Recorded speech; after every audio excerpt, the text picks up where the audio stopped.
La Bible en un an, la 206e journée, le livre d'Ésaïe, chapitre 57, verset 14, au chapitre 59, verset 21, le livre des psaumes, chapitre 19, versets 1 à 15, le livre des proverbes, chapitre 19, versets 21 et 22, les actes des apôtres, chapitre 17, versets 1 à 34.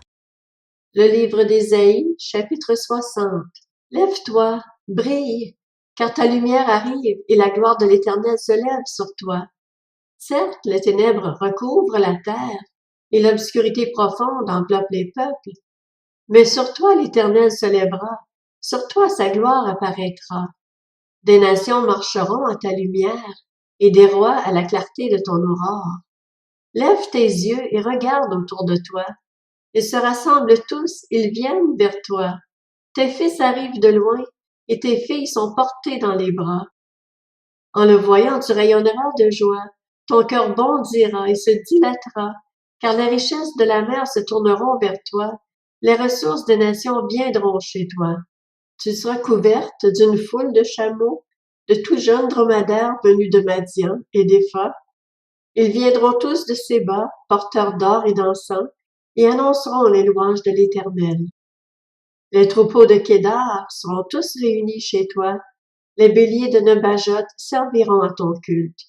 Ils seront offerts en holocauste sur mon autel, et je les accepterai, et j'illuminerai le temple de ma splendeur. Qui sont ces hommes qui volent comme un nuage, comme des colombes vers leur pigeonnier? C'est que les îles placent leur attente en moi, et les bateaux long courriers sont en tête pour ramener tes enfants de loin. Ils apportent leur argent et leur or en l'honneur de l'Éternel, ton Dieu, en l'honneur du Saint d'Israël, parce qu'il t'a accordé la splendeur. Les étrangers reconstruiront tes murailles, et leurs rois te serviront, car dans mon irritation je t'avais frappé, et dans ma grâce j'ai compassion de toi. Tes portes seront constamment ouvertes, elles ne seront fermées ni le jour ni la nuit pour laisser entrer chez toi les ressources des nations, ainsi que leurs rois en cortège. En effet, la nation et le royaume qui ne te seront pas asservis disparaîtront. Ces nations-là seront totalement ruinées. Ce qui fait la gloire du Liban viendra chez toi, le cyprès, l'orme et le buis, tous ensemble, pour donner de la splendeur à l'emplacement de mon sanctuaire, et j'honorerai l'endroit où je me tiens. Les fils de tes oppresseurs viendront s'incliner devant toi, et tous ceux qui te méprisaient se prosterneront à tes pieds. Ils t'appelleront ville de l'Éternel, Sion du Saint d'Israël. Toi qui étais abandonné et détesté, toi que personne ne traversait plus, je ferai de toi un ornement éternel, un sujet de joie de génération en génération. Tu te nourriras du lait des nations, tu te rassasieras des richesses des rois, et tu sauras que c'est moi qui suis l'Éternel, ton Sauveur, celui qui te rachète, le Dieu puissant de Jacob. Au lieu du bronze, je ferai venir de l'or. Au lieu du fer, je ferai venir de l'argent. Au lieu du bois, du bronze, et au lieu des pierres, du fer. Je désignerai la paix pour te surveiller et la justice pour dominer sur toi. Il ne sera plus jamais question de violence dans ton pays, ni de destruction et de malheur sur ton territoire. Tu appelleras tes murailles salut et tes portes louange. Ce ne sera plus le soleil qui te servira de lumière pendant le jour, ni la lune qui t'éclairera de sa lueur pendant la nuit, mais c'est l'Éternel qui sera ta lumière éternelle. C'est ton Dieu qui fera ta splendeur. Ton soleil ne se couchera plus et ta lune ne s'obscurcira plus, car l'Éternel sera ta lumière pour toujours et ta période de deuil sera terminée. Ton peuple ne sera plus composé que de justes, et ils hériteront pour toujours de la terre. Eux, le rejeton planté par moi, le produit de mes mains destiné à manifester ma splendeur. Le plus petit se transformera en millier, et le plus insignifiant en nation puissante. C'est moi l'Éternel qui ferai survenir cela très vite, au moment voulu. Le livre d'Ésaïe, chapitre 61. L'Esprit du Seigneur, de l'Éternel, est sur moi parce que l'Éternel m'a consacré par onction pour annoncer de bonnes nouvelles aux pauvres.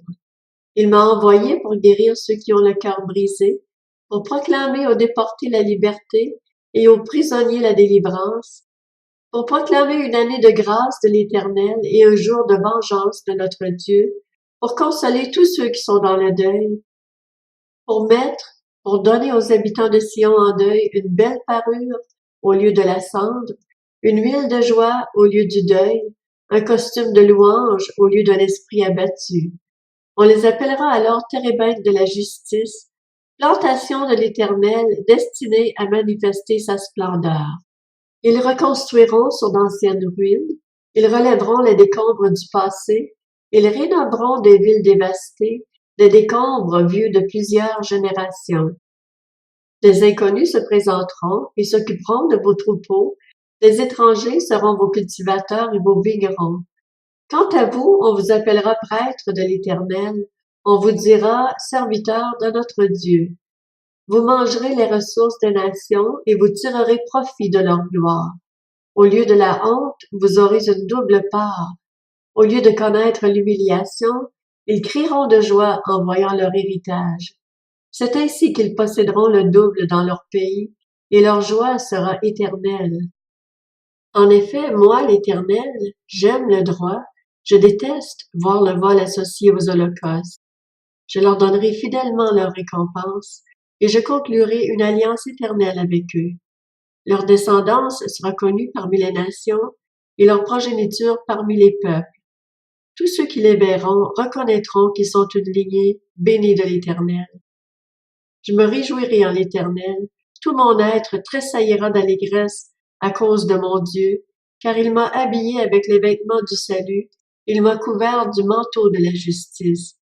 Je suis pareil aux jeunes mariés qui, tel un prêtre, se coiffe d'un turban splendide, à la jeune mariée qui se pare de ses bijoux. En effet, tout comme la terre fait sortir son germe, tout comme un jardin fait pousser ses semences, le Seigneur, l'Éternel, fera pousser la justice et la louange devant toutes les nations. Le livre d'Ésaïe, chapitre 62. À cause de Sion, je ne me tairai pas. À cause de Jérusalem, je ne prendrai pas de repos, jusqu'à ce que sa justice apparaisse comme l'aurore et son salut comme un flambeau qui s'allume. Alors les nations verront ta justice et tous les rois ta gloire, et l'on t'appellera d'un nom nouveau, défini par l'Éternel lui-même. Tu seras une couronne splendide dans la main de l'Éternel, un turban royal dans la main de ton Dieu. On ne t'appellera plus abandonné, on ne dira plus à la terre dévastation, mais on t'appellera mon plaisir est en elle, et on appellera la terre mariée, car l'Éternel prend plaisir en toi, et ta terre aura un mari.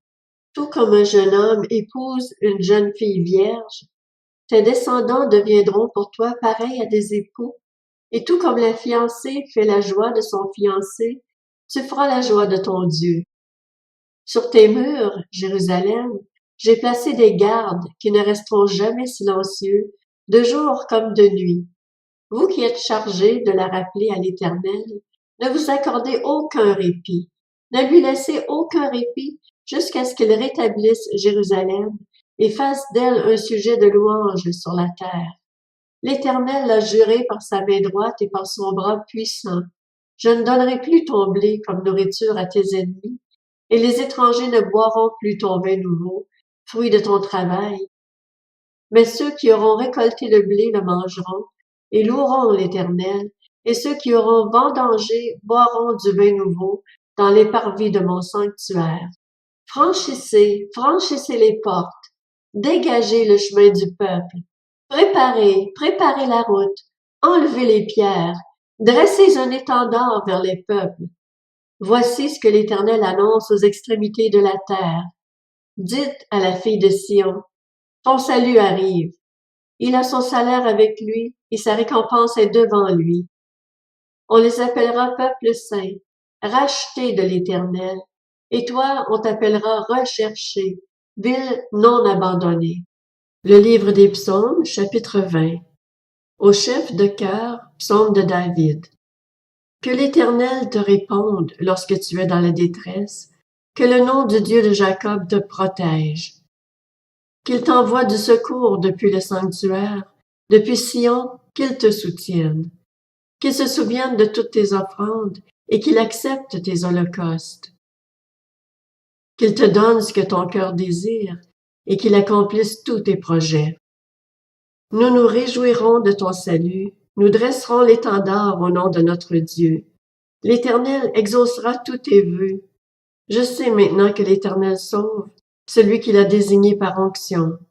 Il lui répond du ciel, de sa sainte demeure, par le secours puissant de sa main droite. Les uns s'appuient sur leurs chars, les autres sur leurs chevaux. Nous célébrons l'Éternel, notre Dieu. Eux, ils plient et tombent. Nous tenons ferme, nous restons debout. Éternel, sauve le roi. Réponds-nous quand nous faisons appel à toi. Le livre des Proverbes, chapitre 19. La crainte de l'Éternel mène à la vie. On passe la nuit rassasié sans être visité par le malheur. Le paresseux plonge sa main dans le plat et il ne la ramène même pas à sa bouche.